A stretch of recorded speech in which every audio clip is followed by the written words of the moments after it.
aren't they? Battling some aliens and having wonderful adventures. It was so funny, that whole unison. I remember saying to Russell, the last time we saw Martha, you know, talking about Guy, it was Tom, you know, the doctor, Tom, that she was supposedly, you know, seeing at the end of, I can't remember which episode it was, but she calls him, doesn't she? And then she goes off, and the next time you see her, she's married to Mickey, and I was like, that makes her look really fickle.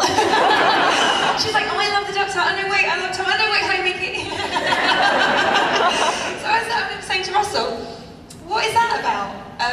And he said, well, her first episode was called Smith and Jones, and I wanted her to end up being Martha Smith Jones. So that's why I did that, and I was like, okay, that's sweet, but is that realistic? But then, you know, he said really it was just getting to a point where he was leaving and David was leaving, and everyone, you know, he was just wanting to tie up some of the loose ends and also have some of the characters tie up their loose ends together. So he thought it would be quite nice for them to become a team and move forward. So I don't know what they're doing and where they are, but perhaps at some point we will find out.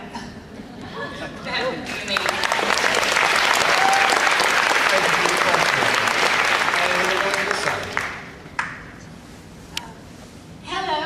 Freema, it's an honor to talk to you.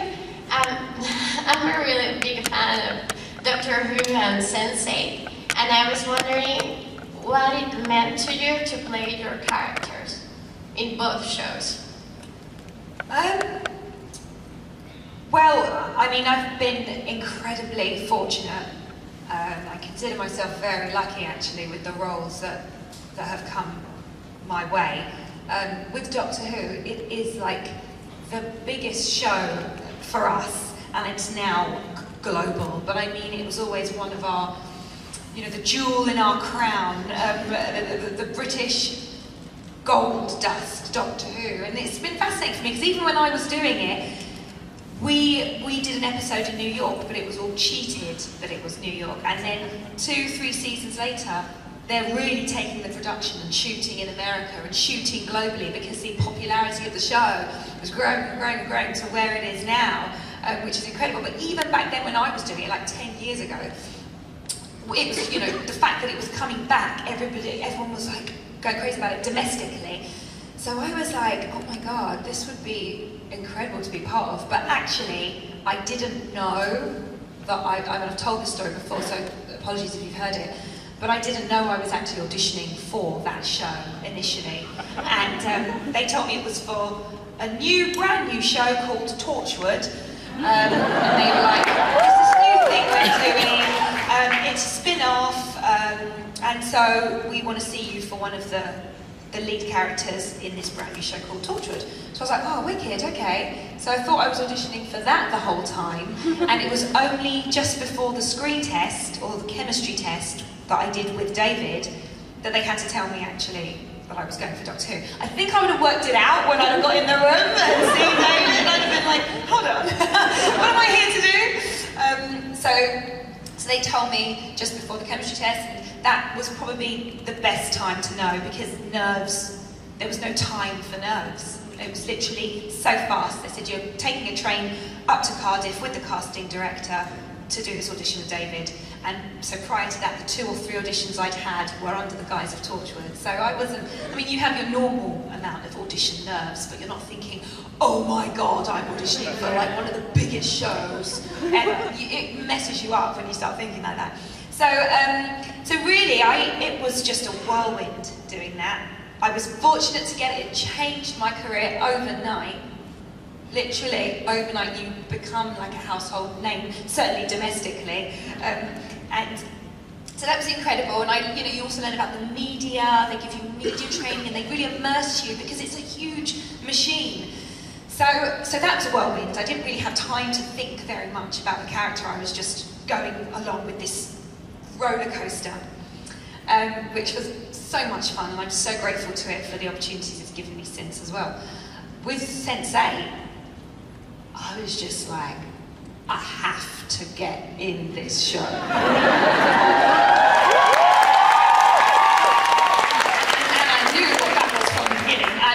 heard Wachowskis, because I'm like a huge fan.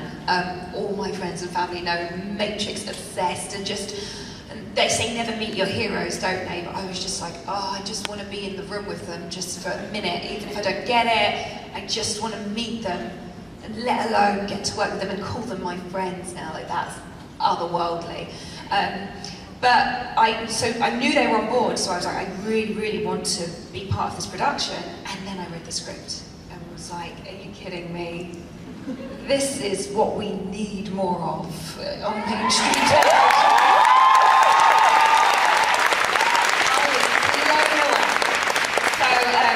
I've had such an incredible journey on that, and just Amanita, you know, I was initially terrified slightly, because I was like, wow, she is so full of joie de vivre and, and just so spirited, and that I was kind of, and of course she's very confident, and there's all the nudity, and, you know, there was just a lot for me to kind of get my head around, and I was like, a bit nervous, but I spoke to Lana and to Lily about it, and I think if you can really develop trust with the people you're working with, and they really instill that, then you don't feel like you're ever in any kind of danger, or that you ever have anything to be insecure about. And they really believe and promote body positivity and sexuality, freedom of sexuality, and all of that. So it was such a liberating experience, and it's been one of the most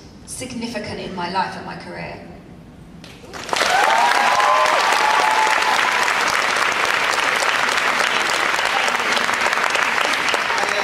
I may have forgotten to point this out. If anyone feels more comfortable, if you're too nervous to speak in English and you want to speak in French, we do have a translator available to translate any questions for Freema.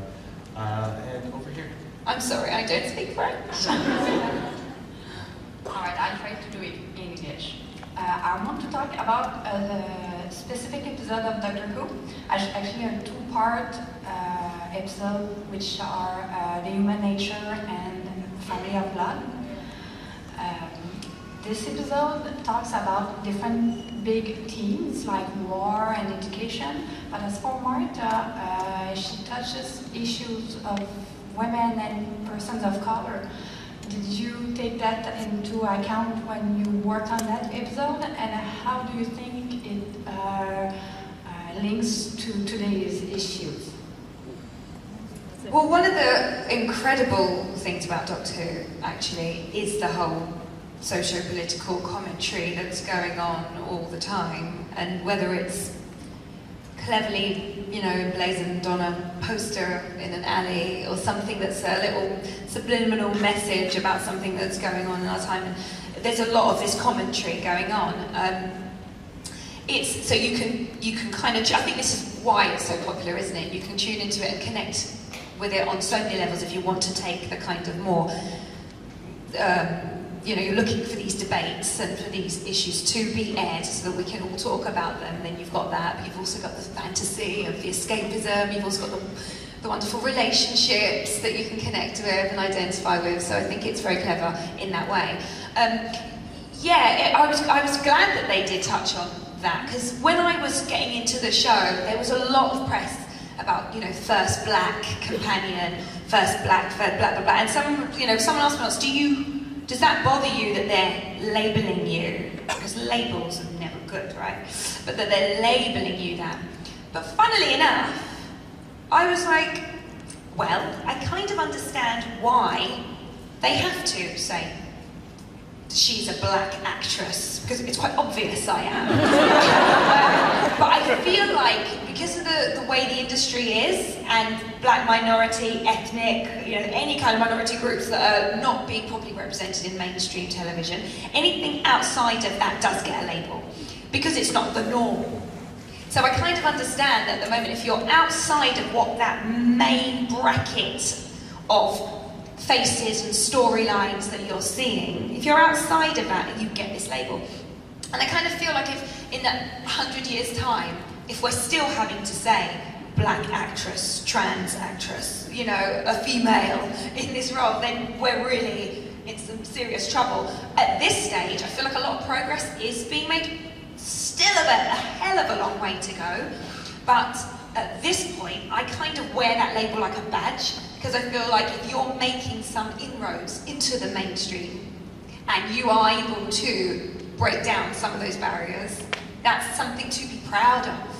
So I don't actually mind so much at this point. I don't love it, but I understand why it's happening, because I feel like, and not to blow my own trumpet, but I feel like I am sort of moving on that kind of wave where there is change happening, and you can't say, oh, well, I am part of... You know, both shows, I think, tackle issues that are really relevant and important and necessary for us to be talking about.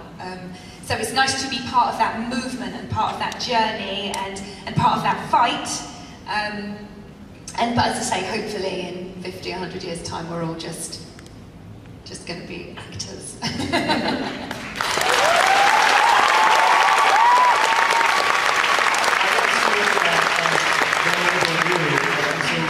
Seeing it as they are labeling the barrier you broke. Right. Yeah, exactly that. Exactly that. And over on this side.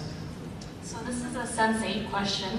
Hello. So when you first got the role, did you feel like there was any pressure to positively represent the LGBTQ plus community, or did you just read the script and think, oh, well, I'm good? You know, it is, as I touched a little bit earlier, and you know, it's so incredible to me how underrepresented some groups of society are on television, and it was just really kind of important for me because I have lots of connections in the LGBTQ community, and again, as you know, as a black actress, I'm always looking through the prism of portrayal on television. So when I read this script, I did see brilliant examples of well-portrayed human beings.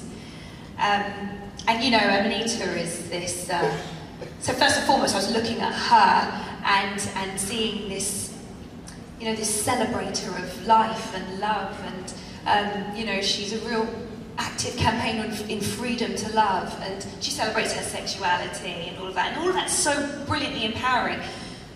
But yeah, I'm hyper aware of the underrepresentation of LGBTQ relationships on television, or if they are depicted, which is where it's often as deviant, or you know, there's some kind of slight on it, as opposed to just, can we look at people in love, in relationships, you know, it's incidental, it's by the by. So I think Lana and the creators of Sense8 have done that so brilliantly, the way that they have built these people. But yeah, there was an element of nervousness because I wanted to do it justice. I wanted to,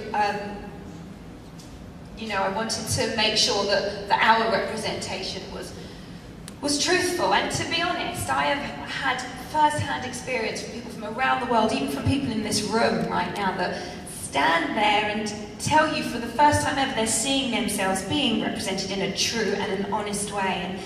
And when you see people crying with gratitude, it's so moving and sobering, really. And so it was a massive relief that the LGBTQ community did respond to it in a positive way and was celebratory of our representation.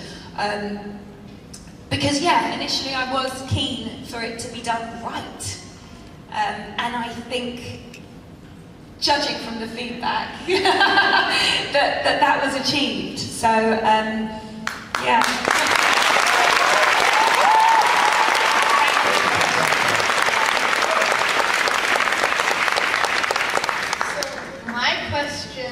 Resolves on, could there possibly, well, could Martha come back for like a Christmas special? Yeah. In Doctor Who? I always say never with that show, because it's just, you never know, do you? You actually don't know what's happening, and there's all the crossovers and all of that. Yeah, I mean, she is one of the companions that you could feasibly have return, because she has had her memory wiped, or she isn't in a parallel universe, or she's just there, she's just on the road. But I kind of feel like it would have to be, how do I say it? There would have to be maybe a little bit more focus on her character development as opposed to, I mean, I think it got stuck a little bit, locked in the storyline of the lovelorn, forlorn thing that was going on. So I feel like I would, but it would have to be, I feel like I like the character enough that it would have to be something that would be justifiable as opposed to maybe just for the sake of it, because I think, I think I have too much respect for the show and for that character for it to just be a gimmicky thing, really. I think that's probably what I'm trying to say. Yeah, we'll see. I have no idea. Thank you. Hi, so I wanted to know, because I don't know if you know this, but Alex Kingston and John Barrowman are sort of planning a spin-off series for Doctor Who. And I was wondering if you were offered a part, would you take the part as Martha Jones? What are they writing? Alex and John?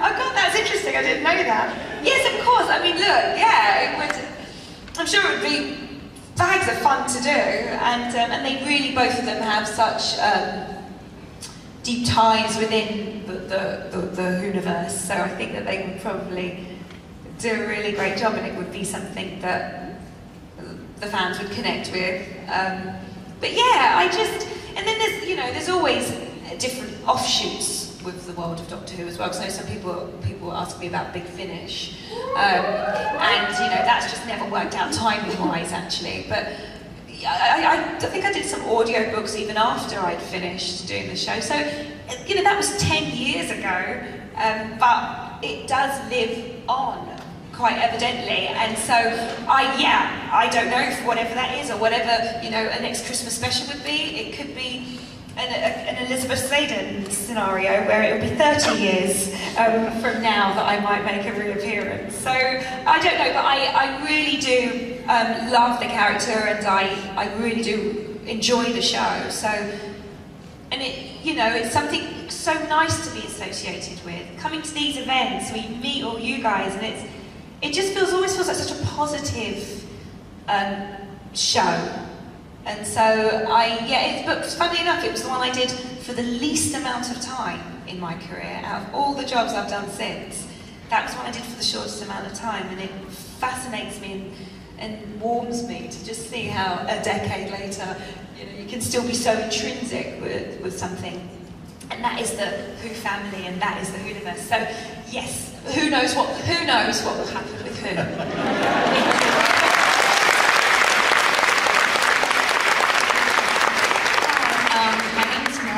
And my question is, in your opinion, which is the scariest alien or monster in Doctor Who? The scariest? Yeah. Well, we were talking last night, if anyone was in the panel yesterday, and I try not to repeat myself, but I probably am going to say the same answer to that, and then it would be the Weeping Angels, definitely. They are so sinister. I mean, how people come up with this stuff. I was talking to a little lad earlier, it could have been the guy that asked the question just earlier, and he said he's 10, and he's, no, a bit older I think. Well, anyway, he started watching it when he was 7, and I said, was that you? Yeah. I said, wasn't some of it scary? And he was like, yeah. So I was like, because some of the things that are coming out of people's imaginations are terrifying. And when I read that episode, it was quite spooky actually, because we were doing a night shoot and I was alone in my trailer, like in the middle of a field somewhere. And they just delivered that script. And so I just thought, let me just start reading the next one. And I was like, what is going on? This is like so creepy. And then all of a sudden, bang, they just like knocked on my door to call me to set. And I was like, oh my God. So yeah, I would probably go with them. What's your most scariest? Well, I think maybe the Weeping Angels or the Silence. Yeah, Alex said the silence. Did she say the silence yesterday? Yeah. Thank you. She couldn't quite remember. Very good. Thank you for your question.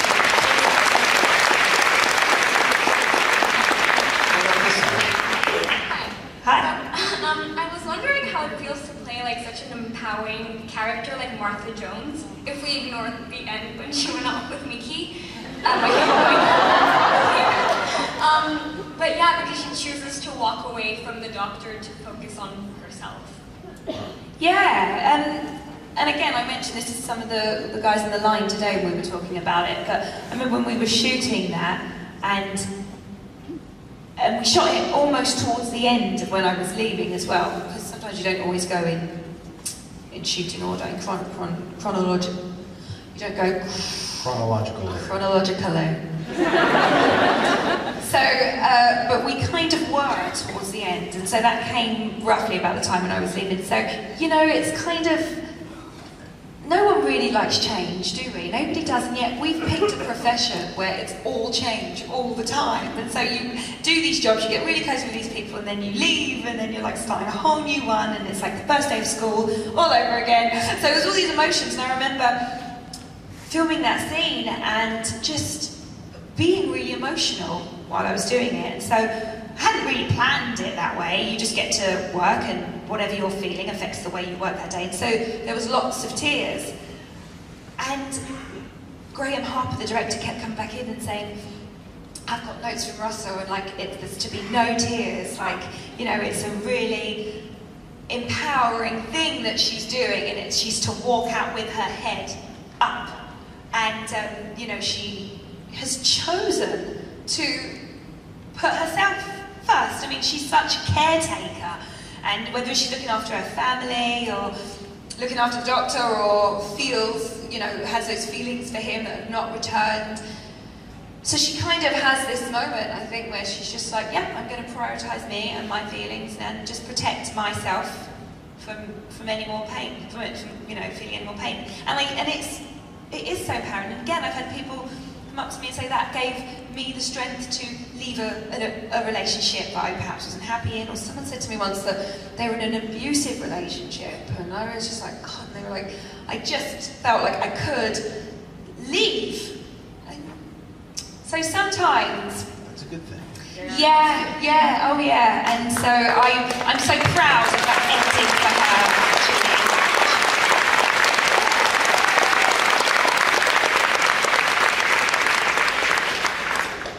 Hi. So I was just wondering, one of my favorite things about Martha is that you get to see her in like 3 very different roles. She has her year as a companion, and then she's on Torchwood for a bit, and then she's in Unit.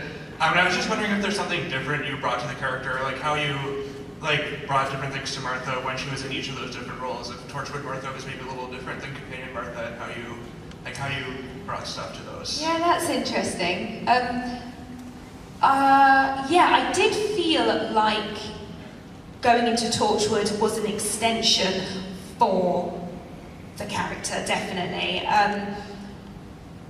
So I felt like she was changing in some way, developing and growing, but in some other strange way. I mean, the 2 sound stages where we shot Doctor Who and Torchwood were next door to each other, pretty much the hub and the interior of the TARDIS.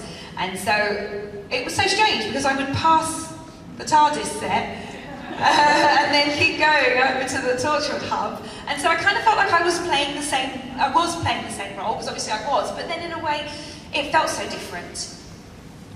And I spoke to Ross about it a little bit. So fundamentally, you know, and I suppose we are all different, aren't we, when we're around different people? They bring out different chemicals in us, don't they? Do you sometimes find that about yourself? You're like, I feel completely like I'm schizophrenic sometimes, because one minute you're, you know, this kind of person, and then you're like a completely different person depending on who you're hanging around with at that time. So I kind of, when you're acting, you think, oh no, I need to have through lines, you know, to make sure that the character seems consistent. But actually, we're not that consistent as human beings, are we? We can fluctuate and change all the time. So I kind of just went with it and just wanted to see what the scripts would do, because sometimes that can help direct you a little bit and push you, the character, in a different direction. It's not always just about what you're going to bring to it, it's a sort of collaboration. And Russell just said, yeah, let's just carry on and develop and see how it goes. He said there will literally just be no sex and no swearing for her in Torchwood, because we do have to still think about Doctor Who as well, and it is a kind of, you know, a bridging over. But he said, but other than that, and she did feel like she had mature, just developed a little bit in some way. And then, of course, yeah, when she goes and then comes back again into Doctor Who, working with Unit, it just always felt like a nice progression, and that's kind of why I feel like when I get asked, would I ever go back, I do feel like there's always more. Like, you could see what she is doing in 10 years, or in 20 years, or in 30 years, because she will either be incredibly different, or not very much. So it would be fascinating for me to see as well. So, yeah.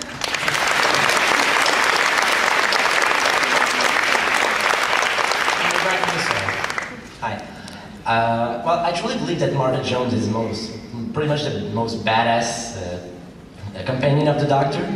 I mean, she's brilliant, she's an actual Doctor, which is amazing.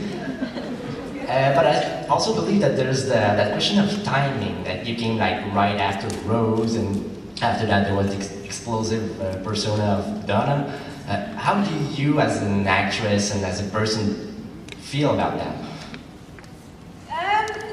About the fact that she's a little bit like, well, that she can just maybe came yeah, the timing of it, unappreciated, I would say. Yeah, you know what? We appreciated Martha. Oh yeah.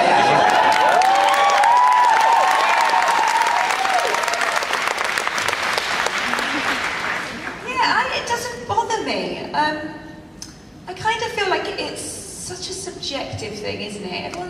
Everyone's totally entitled to their opinion, and that is what this is. We come into this business as actors to do a job, to tell a story, to hopefully make people feel something.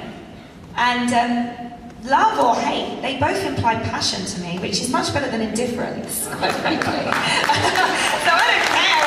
I love it. People love it. That's great. If you can take something from it, connect with it in some way, that's great. If people don't, that's completely their prerogative, and that's, you know, fine. And I feel like if we separate, from what I understand when people sort of say, oh, you know, we're keen on the whole in love with the Doctor thing and all of that, and I think, you know, she's such the character is so strong and independent and courageous, it seems a shame to focus on something that isn't, you know, so, I mean, in terms of it being written into the script, it was a shame for it to focus on that too much, the whole lovelorn, forlorn thing. But also for people, for that to be their sort of deciding factor on whether they like the character or not, it just seems a bit of a shame. She is such a strong, independent person. I think she has got a lot of potential.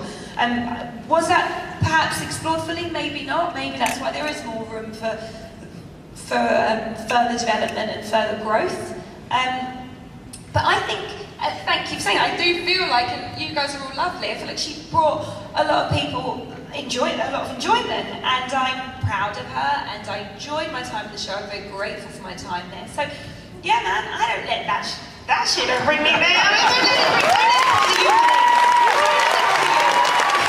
tell you what I do, I find hilarious, you know, like on social media, when people are like, you never really hear from the haters because they can't even bring themselves to type your name. They hate you that much. So you never really hear from them. It's always the people who are trying to defend you that tag you in on all the stuff. And suddenly you're like, I didn't see all that stuff. But you know, it's fine. It does, as I say, let's just live and let live.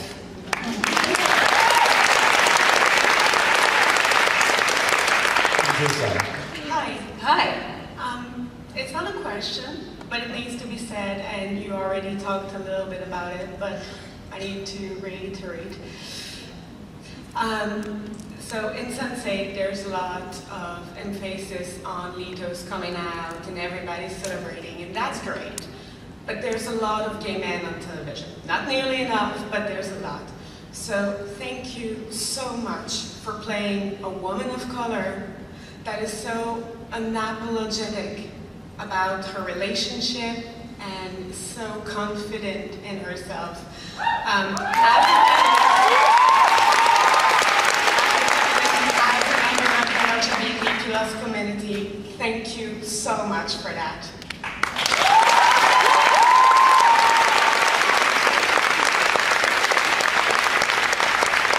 Do you know, it just warms my heart and lifts my soul whenever I hear. I mean, that was quite something. Thank you very much for expressing that.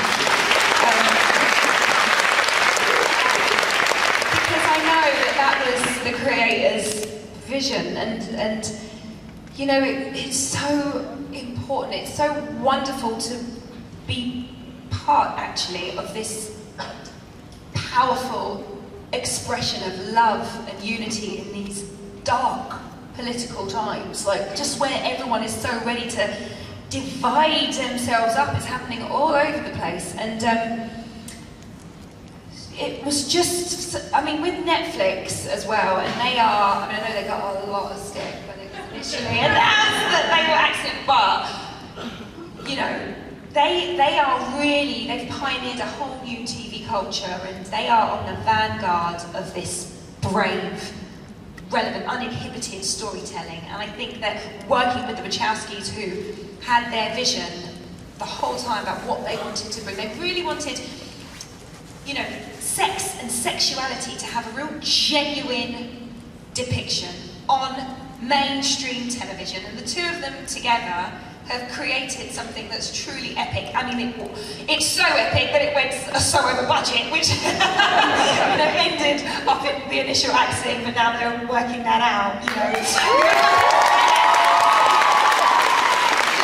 needs to survive. It needs to keep going. It's too important. It is actually, every time I hear someone saying it's changed my life, it's helped me in so many ways. We need so much more of it, and I just feel like. God, it's just a blessing in so many ways to be there and to be part of it. So thank you for what you just said, and we are so grateful to all the fans. It is such an incredible fandom who single-handedly brought the show back. It blows my mind. So thank you for all the support, and we're so glad.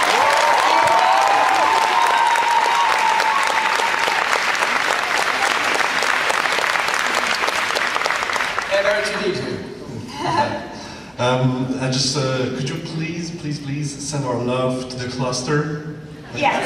Really, we just love them. And you just touched base on my question. There was a petition on change.org, and we got like 500,000 people signing it over. So if anybody else didn't sign it, just go in, because what else can we do to have the show go on? Like, personally, what can we do? Because we like it. What can we do? You do what you're doing, which is exactly, I mean, the support that you guys, you were so vocal, that actually it showed the sheer power of people, and actually the power of the show, really. And look, and as I say, Netflix, they get it. They are big fans of the show. Actually, it's just, you know, at the end of the day, it's a business. They need money or something? Yeah, it's my business. It is. No, you're so adorable. Yeah, just give me Paige. But let us know what send money. Like. You got. I think this special is going to. See, I don't want to quote it, say anything, because I don't know either the way it's going to go. But I just feel like that wave that we saw of ferocious love that was coming at Netflix and at us. I feel like maybe it's not the end. Yes. Thank you.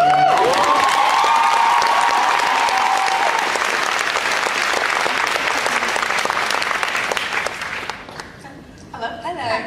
I was just wondering, yesterday was the 11-year anniversary of the episode Doomsday, which was very emotional for both Rose. For one of the first episodes, I really bawled. So, yeah, I did. how do you deal with those emotionally draining scenes and just still be able to act further? Yeah, it is quite a thing, actually. Oh gosh, you know what? You kind of, I don't actually know.